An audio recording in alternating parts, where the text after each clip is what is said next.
The crystal shattered against the marble floor. Adrian Cole's hand was still raised, shaking with rage. "Say it again," he whispered, his voice lethal. "Tell me again that I have 1 week to marry a woman whose name I don't even know, or I lose everything. 1 week to save his empire. 1 marriage to a complete stranger. 1 contract that would change 2 lives forever." Adrian Cole didn't know her name. Mira Dawson didn't know his face. But in 7 days, they'd be standing at the altar together. And the stranger waiting at the altar wasn't who either of them expected. Before we jump into this story, don't forget to hit the subscribe button and drop a like. Comment below and tell me where you're watching from. I want to see all of you joining this story. Mr. Cole stood by the floor-to-ceiling windows overlooking the Manhattan skyline, unmoved by his son's fury. The older man's reflection in the glass showed no emotion, no sympathy, nothing but the cold calculation that had built their empire from the ground up. "You have 1 week to marry, Adrian. The Sterling family won't proceed with the merger otherwise. No merger means Caleb gains a controlling interest. Your choice is simple. Walk down the aisle or walk out of this building for the last time." Adrian's jaw clenched so hard he thought his teeth might crack. 34 years of building his reputation as the most ruthless CEO in New York, 34 years of sacrificing everything resembling a personal life, and now this. An arranged marriage, like he was some medieval pawn being traded for land and titles. "This is insane," Adrian said, turning to face his father directly. "The Sterling family can't seriously expect me to marry a stranger to secure a business deal. There are laws against this kind of coercion." "There are no laws against arranged marriages between consenting adults," his father replied smoothly. "And she's already consented. Signed the contract yesterday, in fact." Something cold slithered down Adrian's spine. She'd already signed. Already agreed to tie her life to his without even knowing his name. What kind of woman would do that? "Who is she?" Adrian demanded. "You'll find out on your wedding day." "No." Adrian crossed the room in 3 strides, slamming his palms on his father's desk. "I want a name. I want a background check. I want to know everything about the woman you're forcing me to marry." His father finally turned from the window, and the look in his eyes was one Adrian had seen countless times in boardroom negotiations. It was the look that said the discussion was over, the decision final, the outcome inevitable. "The contract is simple, Adrian. 1 year. You maintain separate lives, separate bedrooms, separate everything except for public appearances. After 12 months, you file for divorce quietly. No scandal, no drama, no complications. It's a business arrangement, nothing more." "Then why does it need to be a real marriage?" Adrian asked through gritted teeth. "Why not just hire an actress? Why the secrecy?" "Because the Sterling family wants authenticity. They want legal documents, witnessed vows, and a marriage that holds up under scrutiny. They've been burned before by fake relationships." His father picked up a folder from his desk and held it out. "Your wedding is scheduled for Saturday. Cathedral of St. James. 200 guests. The media has already been notified." Adrian stared at the folder like it was a venomous snake. "And if I refuse? Then Caleb becomes CEO Monday morning, and you know exactly what he'll do to this company." Caleb, his cousin. The man who'd spent the last decade waiting like a vulture for Adrian to stumble. Caleb would dismantle everything Adrian had built, would sell off divisions to the highest bidder, would destroy the legacy their grandfather had started. Caleb cared about nothing except money and power, and he'd burn the entire company to the ground if it meant he could rule over the ashes. Adrian took the folder. His hands were steady, but inside something was screaming. "Who picks my suit?" he asked, his voice hollow. "Your stylist has already been contacted. You have a fitting tomorrow at 9. Adrian walked toward the door, then paused. Without turning around, he said, I hope she's worth destroying my life for, father. I really do. The door closed behind him with a soft click that felt like a prison cell locking. Across the city, in a cramped apartment where the heating barely worked and the walls were thin enough to hear the neighbors arguing, Mira Dawson sat at a kitchen table that wobbled on uneven legs. Her hands trembled as she stared at the contract in front of her, at her signature still wet with ink at the bottom of the page. "Mira, you don't have to do this," her brother Jake said from the doorway. His crutches creaked as he shifted his weight, and the sound made Mira's heart crack a little wider. Those crutches were why she was doing this. The medical bills from his accident, the surgery he'd needed, the physical therapy he still required.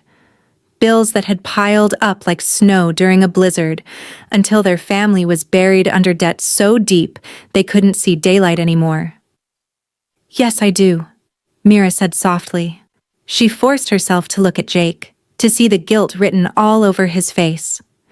Her big brother, who'd always protected her when they were kids, was now reduced to watching helplessly as she sold herself into marriage to save him.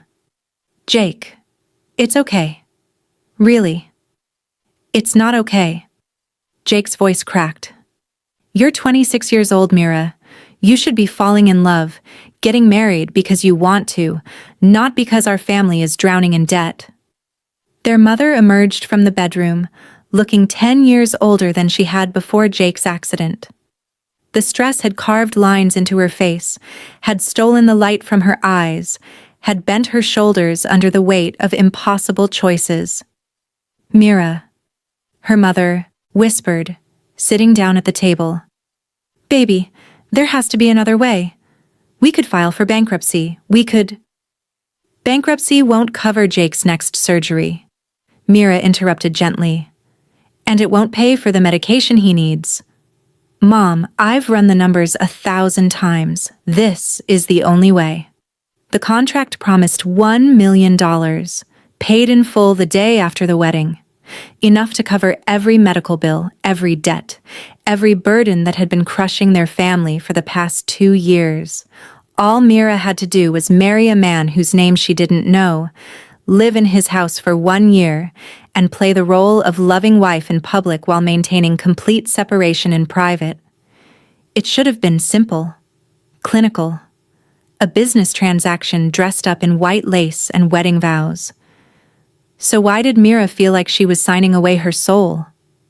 "What if he's cruel?" her mother asked, voicing the fear that had kept Mira awake every night since she'd agreed to this arrangement. "What if he hurts you?"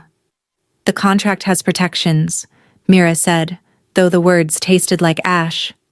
"He can't touch me without consent. We maintain separate bedrooms. If he violates the terms, I can leave and keep the money." "Money isn't worth your safety," Jake said fiercely.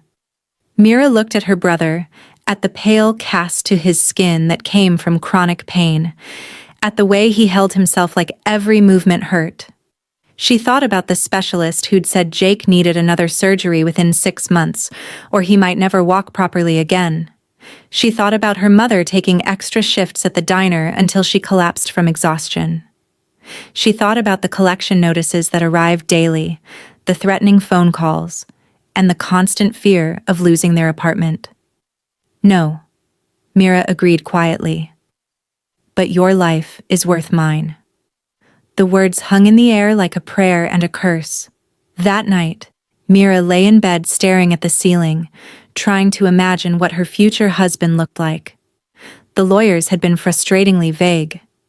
He was a successful businessman. He was from a prominent family. He required a wife for professional reasons and had no interest in a romantic relationship. Those cold clinical descriptions did nothing to ease the knots in Mira's stomach. She kept imagining a man twice her age, or someone cruel, or someone who looked at her like she was property he'd purchased rather than a human being with thoughts and feelings and dreams. Dreams. Mira almost laughed at the word. She'd had dreams once. She'd wanted to finish her degree in art history, wanted to work in a museum, wanted to spend her days surrounded by beautiful things created by passionate people. But life had other plans. Life had given her a choice between her dreams and her family, and there was never really a choice at all. The week before the wedding passed in a blur of surreal experiences that left Mira feeling like she'd stepped into someone else's life. Black cars with tinted windows picked her up and took her to appointments she'd never made. Women with measuring tapes and clipboards descended on her, turning her this way and that, discussing her proportions like she was a mannequin. A wedding dress appeared, custom-made though no one had consulted her about the design. It was beautiful in a way that made her want to cry. Delicate lace, fitted bodice, a train that seemed to go on forever. The dress of a woman who was marrying for love, not necessity. "You'll look stunning," the seamstress said, pinning the hem. "Your groom is a very lucky man." Mira said nothing. What could she say? That luck had nothing to do with this arrangement? That her groom probably viewed this wedding as an inconvenience at best, a business obligation at worst? The only person who showed her any genuine kindness during those 7 days of preparation was Mr. Rowan, the event coordinator. He was a small man with kind eyes and a gentle way of speaking that made Mira feel slightly less like merchandise being packaged for delivery. "Nervous?" he asked on Thursday, when Mira was going through yet another rehearsal of how to walk down the aisle, where to stand, and when to turn. "Terrified," Mira admitted. She'd been instructed not to reveal details about the arrangement, but something about Mr. Rowan's gentle concern made her want to be honest. "I don't even know his name." Mr. Rowan's expression flickered with something that might have been sympathy. "Adrian Cole," he said quietly. "Your groom's name is Adrian Cole." Mira repeated the name silently. Adrian Cole. She tried to attach meaning to it, tried to imagine what kind of man carried that name, but it remained abstract. Just 2 words that would soon be legally connected to her own name for the next 12 months. "Is he—" Mira hesitated, then forced herself to ask, "Is he a good man?" Mr. Rowan was quiet for a long moment. "He's complicated," he finally said. "Brilliant businessman. Absolutely ruthless when it comes to his company. But I've seen moments of kindness in him when he thinks no one's watching. I think there's a good man buried under all that armor he wears." It wasn't exactly reassuring, but it was something. Mira clung to those words like a lifeline. On Friday evening, the day before the wedding, Mira got lost in the labyrinth of Sterling Tower. She'd been brought there for a final briefing, but after using the restroom, she'd taken a wrong turn and found herself in a maze of identical corridors. She was just beginning to panic when she heard voices and followed them, pushing open a door that led to what looked like a private office. A man stood by the window with his back to her. Tall, broad-shouldered, dressed in a white shirt with the sleeves rolled up. Dark hair that looked like he'd been running his hands through it. Even from behind, he radiated authority and tension. "Sorry!" Mira squeaked, already backing toward the door. "I'm so sorry. I got lost. I didn't mean to. Wait." The man turned around and Mira's breath caught in her throat. He was younger than she'd expected, maybe late 30s, with sharp features that would have been harsh except for his eyes. Those eyes were the color of smoke and storm clouds, and they studied her with an intensity that made her feel seen in a way that was both frightening and exhilarating. "You're part of the wedding staff?" he asked, his voice lower than she'd imagined, with rough edges that suggested exhaustion or stress or both. Mira nodded quickly. The lie came easily because she'd been told repeatedly not to reveal her identity until the ceremony. "Yes, sir, I'm very sorry for the intrusion." "Stop apologizing," he said, but his tone wasn't cruel. If anything, he sounded almost amused. "You look terrified. Did someone tell you I bite?" "No, I just—" Mira fumbled for words. "I didn't mean to disturb you." Adrian, because this had to be Adrian, she realized with a jolt that felt like touching a live wire, walked closer. He moved like someone who was used to people getting out of his way, but he stopped at a respectful distance, giving her space. "You work for Rowan?" he asked. "Yes, sir." "Stop calling me sir, it makes me feel ancient." A ghost of a smile touched his lips, and it transformed his entire face. Suddenly, he didn't look like the cold, ruthless businessman she'd imagined. He looked human, tired, maybe even lonely. "What's your name?" Mira panicked. She couldn't tell him her name, but she also couldn't think of a fake name fast enough, so she blurted out, "Mira. My name is Mira." "Mira," Adrian repeated like he was tasting the word. "That's pretty." Something warm bloomed in Mira's chest, something dangerous and foolish. "Thank you." They stood there in awkward silence for a moment, and Mira noticed the empty bottles on his desk. Whiskey. Adrian Cole was drinking alone in his office the night before his wedding, and somehow that made her sad. Made her wonder if maybe they weren't so different after all. Both of them were trapped. Both of them were going through with this marriage for reasons that had nothing to do with love. "The wedding tomorrow," Adrian said abruptly. "Have you seen the bride? Is she—" He trailed off, looking frustrated with himself for asking. Mira's heart hammered against her ribs.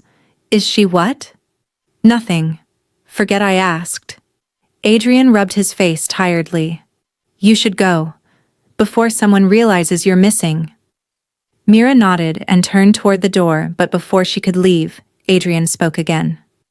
"Mira?" She looked back.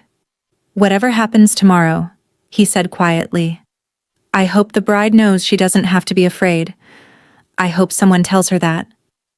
Mira couldn't speak past the lump in her throat, so she just nodded and slipped out of the room. She made it halfway down the hallway before she had to stop and press her hand against the wall, her entire body shaking. That man, Adrian Cole, wasn't the monster she'd imagined. He was real and complicated and maybe just as trapped as she was. And tomorrow, she was going to marry him. Saturday morning dawned bright and cold, the kind of crystalline winter day that photographers loved and brides pretended not to shiver through. Mira sat in a dressing room at the Cathedral of St. James, while an army of stylists buzzed around her like bees, applying makeup and pinning her hair, and making last-minute adjustments to the dress that felt like it weighed 1,000 pounds. She couldn't eat. Couldn't think. Could barely breathe through the corset they'd laced so tight her ribs ached. "You look like a princess," one of the makeup artists said admiringly. Mira looked at herself in the mirror and saw a stranger. Her dark hair had been styled in elaborate curls, woven through with tiny flowers that probably cost more than her monthly rent. The makeup made her eyes look huge, luminous, innocent. The dress transformed her from Mira Dawson, struggling art student from Queens, into someone who belonged in this cathedral, in this world of wealth and power. But it was all a costume. All a lie. 5 minutes, someone called from the doorway. 5 minutes until she walked down that aisle. 5 minutes until she promised forever to a man she'd spoken to once, for about 30 seconds, while pretending to be someone else. "I can't do this," Mira whispered. "What was that, dear?" The wedding coordinator leaned in, smiling professionally. "Nothing," Mira said. "I'm ready." The veil was long enough to cover her completely, which Mira was grateful for. At least no one could see her face, couldn't see the panic in her eyes, or the way her lips trembled no matter how hard she tried to stay calm. The doors to the cathedral opened, and organ music swelled, and Mira's feet started moving automatically, carrying her down the aisle toward her future. Through the veil, she could see the blurred faces of 200 strangers. Important people, she'd been told. Business executives, politicians, celebrities. All here to witness Adrian Cole bind himself to an unknown woman for reasons they could only speculate about. And there, at the altar, stood Adrian. He looked different than he had the night before. More polished, more distant. The suit he wore probably cost more than Mira's entire education, tailored to perfection, making him look like he'd stepped out of a magazine. But his face was unreadable, locked down into a mask of cool indifference that made Mira's heart sink. This was the ruthless businessman everyone warned her about. The man with no warmth, no emotion, no capacity for anything except conquest and control. She reached the altar, and her hands were shaking so badly she thought everyone must notice. The veil hid her face but couldn't hide the trembling of her fingers or the way her breath came in short, panicked gasps. Then Adrian leaned in, close enough that only she could hear, and whispered, "You don't have to be afraid." Mira's breath caught. That voice. She knew that voice. Adrian reached for the veil, lifting it slowly, his movements careful like he was unwrapping something precious and fragile. And as the lace fell away and their eyes met, Mira watched shock ripple across his face. "Mira." His voice was barely audible, hoarse with disbelief. "It's you." Mira breathed, and she didn't know whether to laugh or cry. The man from the office. The man who'd shown her kindness when he thought she was no one important. The man who'd hoped someone would tell his bride not to be afraid. Adrian's hand was still holding the veil, but now his thumb brushed against her cheek. So gentle it felt like a question. "Are you real? Is this really happening?" Mira couldn't speak, couldn't move. The entire cathedral had faded away until there was nothing but Adrian's storm-gray eyes looking at her like she was the only person in the world. The priest cleared his throat, reminding them they had an audience, and Adrian dropped his hand. But something had shifted. The cold mask he'd been wearing had cracked, and underneath, Mira could see him, the real him. Surprised, shaken, maybe even hopeful. The ceremony continued in a blur. Mira heard herself repeating vows she didn't remember speaking. Heard Adrian's voice, steady and sure, promising things she knew he didn't mean. Or did he? After their eyes met, after that moment of recognition, his words sounded different, sounded real. "You may kiss the bride," the priest announced. Adrian's hands framed her face and he paused, giving her a chance to pull away. But Mira didn't pull away. She leaned in, and when their lips met, it wasn't the cold, perfunctory kiss of a business arrangement. It was soft, questioning, tender in a way that made Mira's chest ache. Adrian kissed her like she mattered, like this mattered, and when he finally pulled back, his eyes were asking questions neither of them knew how to answer. The reception was held in Sterling Tower's grand ballroom, a space so opulent it felt like stepping into a palace. Crystal chandeliers cast rainbow patterns across marble floors.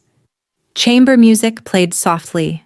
Waiters glided between tables carrying champagne and hors d'oeuvres that Mira couldn't have pronounced, let alone afforded.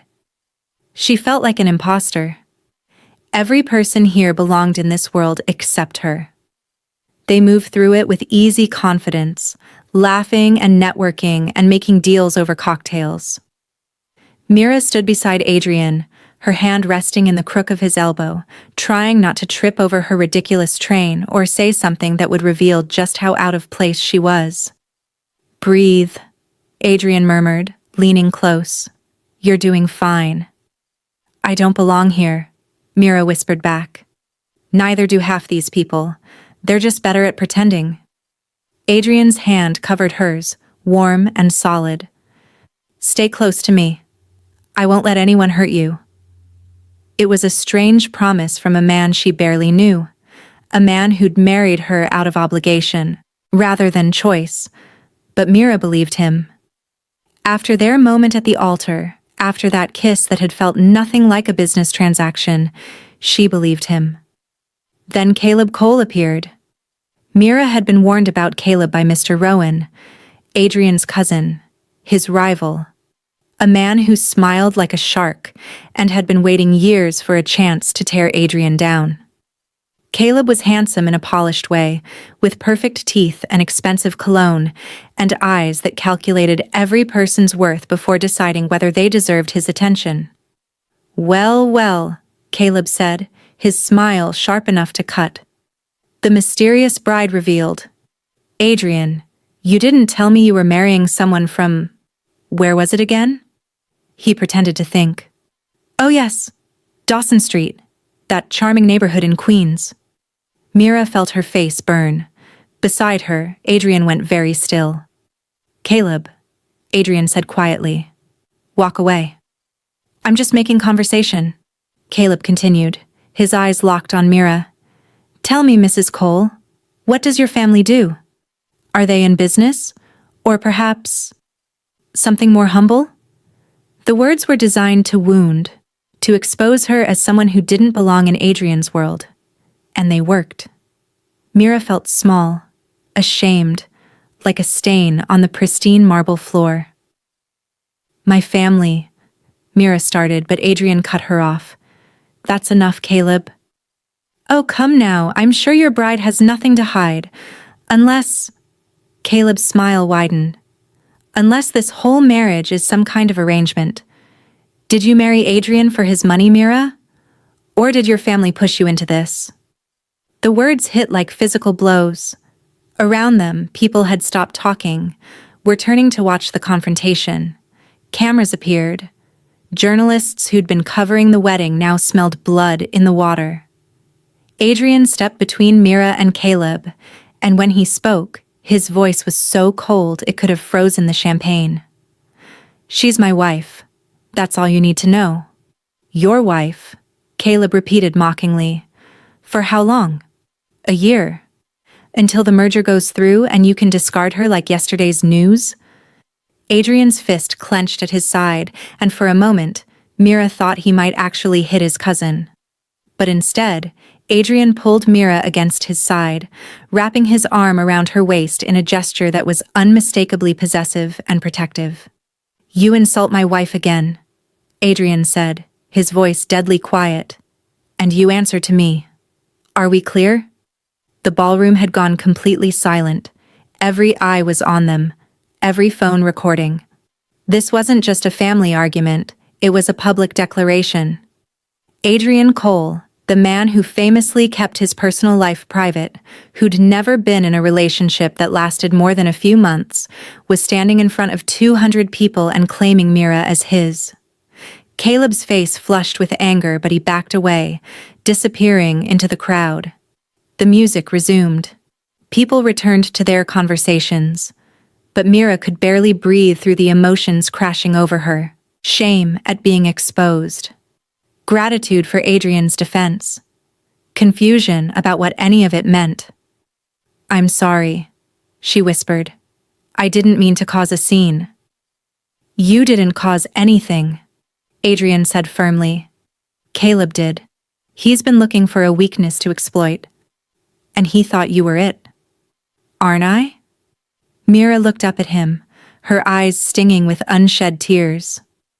"A girl from Queens who married you because her family needed money?" That's exactly what Caleb said.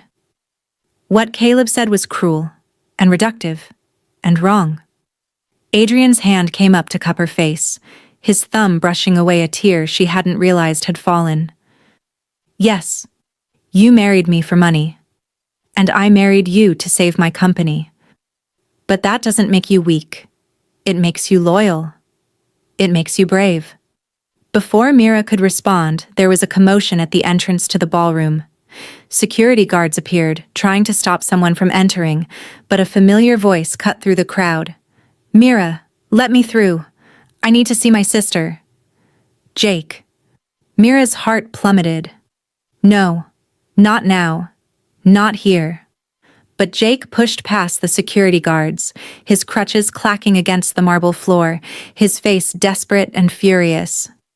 The crowd parted for him, people staring at this disheveled young man who clearly didn't belong in their world. "Jake, what are you doing here?" Mira moved toward her brother, but Adrian's hand on her arm stopped her. "Let me talk to him," Adrian said. "No." Mira pulled away. He's my brother. This is my mess. She reached Jake just as he arrived in the center of the ballroom, in front of everyone, cameras still rolling. Up close, she could see he'd been crying, could see the guilt and rage and helplessness etched into every line of his face. "You shouldn't have done this," Jake said, his voice breaking. "Mira, you shouldn't have married him. You did this because of me, because of the medical bills, because our family was drowning." "Jake, stop!" Mira begged. But he wouldn't stop. "Tell them the truth." Jake's voice rose, carrying across the entire ballroom. "Tell them you didn't choose this. Tell them you sold yourself to save your family." The words echoed off the marble and crystal, bouncing back at Mira like accusations. She felt every eye in the room on her, felt the weight of their judgment, their pity, their disgust. The beautiful facade of the perfect wedding crumbled, exposing the ugly transactional reality underneath. Mira's vision blurred with tears. She wanted to disappear, to sink through the floor and never face any of these people again. She'd known this was coming, known that eventually everyone would find out the truth about their arrangement, but she hadn't expected it to happen like this. So publicly, so humiliatingly. Then Adrian was there, stepping between Mira and the cameras, between her and the crowd, creating a wall of protection with his body. "Enough," Adrian said, and his voice cut through the chaos like a knife. "Everyone out. The reception is over."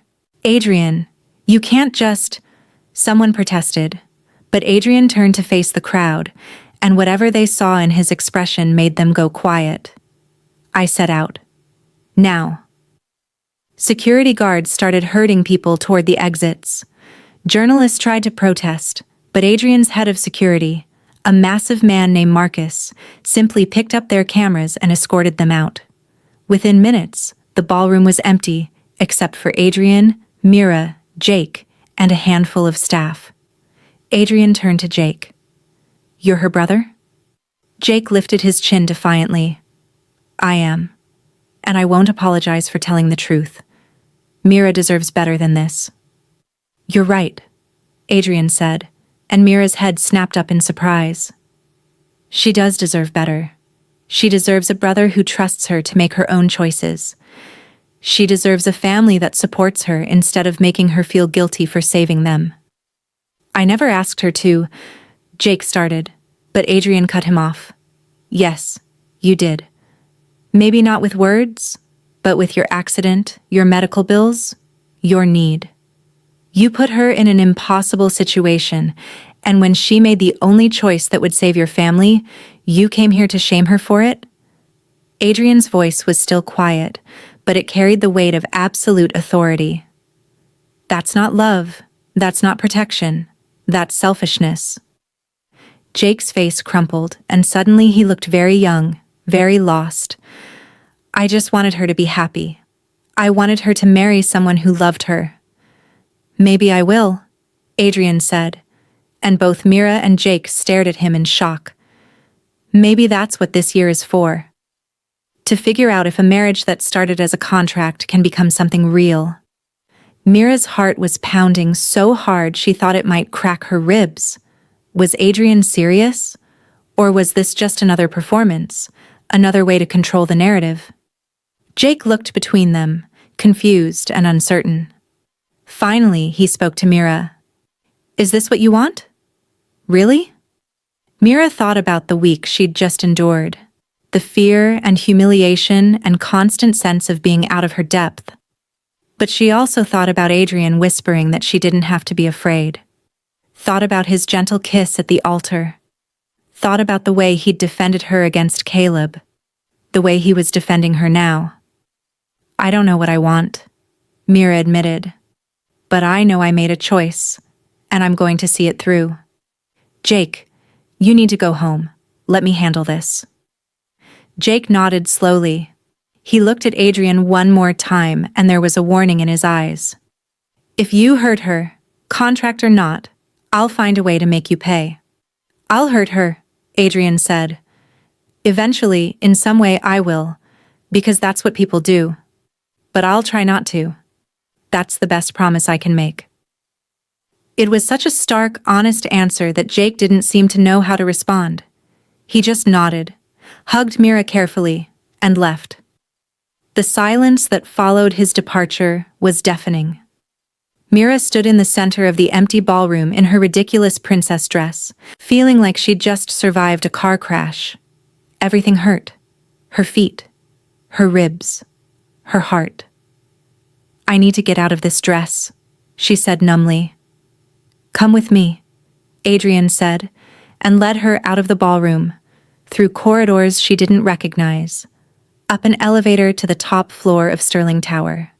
They emerged into what was clearly Adrian's private residence, a penthouse with floor-to-ceiling windows that looked out over the glittering city. Adrian disappeared and returned moments later with one of his shirts and a pair of sweatpants. "These will be too big, but they're more comfortable than a wedding dress." Mira took the clothes, disappeared into the bathroom, and struggled out of the elaborate gown. It took her 15 minutes to undo all the buttons and laces, and by the time she emerged in Adrian's oversized clothes, she felt wrung out and exhausted. Adrian had changed too, into jeans and a simple t-shirt that made him look younger, more approachable. He'd poured 2 glasses of whiskey and was standing by the windows staring out at the city. "I'm sorry," Mira said. Adrian turned. "For what?" "For the disaster that was our wedding reception. For my brother. For all of it." "Mira, stop apologizing for things that weren't your fault." Adrian crossed the room and handed her the whiskey. "Your brother loves you. He just has a terrible way of showing it." Mira sipped the whiskey and coughed. It burned going down, but it was a welcome distraction from everything else. "What you said to him? About maybe falling in love. Did you mean that?" Adrian was quiet for a long moment. "I don't know," he finally admitted. "I've never been in love. I've never wanted to be. Love makes you vulnerable, and I built my entire life around never being vulnerable to anyone." "Then why say it?" "Because when I saw you at the altar, when I realized the girl I'd been thinking about all week was the woman I was marrying." Adrian shook his head. Something shifted. This was supposed to be a simple business arrangement. "But you're not simple, Mira. And I don't think I can spend a year married to you without feeling something." Mira's breath caught. "Is that a good thing or a bad thing?" "I don't know yet." Adrian moved closer until they were standing inches apart. "But I meant what I said at the reception. I won't let anyone hurt you. Not Caleb, not the media, not even yourself. For the next year, you're under my protection." "I'm not a damsel who needs rescuing," Mira said, but her voice lacked conviction. The truth was, she'd felt like she was drowning for so long that having someone offer to keep her head above water was terrifying and tempting in equal measure. "I know you're not," Adrian said. "You're strong enough to sacrifice everything for your family. Strong enough to walk into a marriage with a stranger. Strong enough to survive that disaster of a reception with your head high. But being strong doesn't mean you have to do it alone." Tears spilled down Mira's cheeks before she could stop them. All the stress and fear and confusion of the past week came pouring out, and suddenly she was sobbing, gasping for air, shaking so hard she thought she might fall apart. Adrian pulled her against his chest, wrapping his arms around her, holding her together while she fell apart. He didn't say anything, didn't try to fix it or tell her everything would be okay. He just held her, solid and warm, until the storm passed. When Mira finally pulled back, her face was swollen and blotchy, and she was mortified. "I just cried all over your shirt. It needed washing anyway," Adrian said, and there was something in his voice that might have been affection. "Feel better?" "A little," Mira admitted. She looked up at him, at this complicated man who'd defended her so fiercely, who'd promised to try not to hurt her, who was looking at her now like she was something precious. "What happens now?" Adrian brushed a strand of hair away from her face. his touch gentle. Now we figure out how to be married. We have a year to decide if this contract becomes something real, or if we walk away after 12 months with nothing but a hefty divorce settlement and some interesting stories. And you're open to it being real? I'm open to trying, Adrian said. Are you? Mira thought about her dreams of finishing school, working in a museum, and having a simple, quiet life. Those dreams seemed impossibly far away now, buried under contracts and obligations and expectations. But maybe, just maybe, there could be new dreams. Different dreams. Dreams that involve this complicated, guarded man who'd shown her more genuine kindness in one day than most people had in years. I'm open to trying, Mira echoed. Adrian smiled, and it transformed his face completely. Made him look almost boyish, despite the expensive haircut and the empire he controlled. He leaned down slowly, giving her time to pull away, and kissed her forehead with such tenderness it made her heart ache. Then let's try, he whispered against her skin. Let's see if a contract can become love. Outside the windows, the city sparkled like a promise, like possibility, like maybe happily ever after wasn't something that only existed in fairy tales. Mira leaned into Adrian's warmth and let herself hope, just for a moment, that this crazy, impossible arrangement might actually work. The contract bride had become a real wife. And Adrian Cole, the man who'd sworn he'd never fall in love, was beginning to wonder if maybe, just maybe, he already had. If you enjoy this story and want more like it, make sure to subscribe, like, and share. See you in the next story.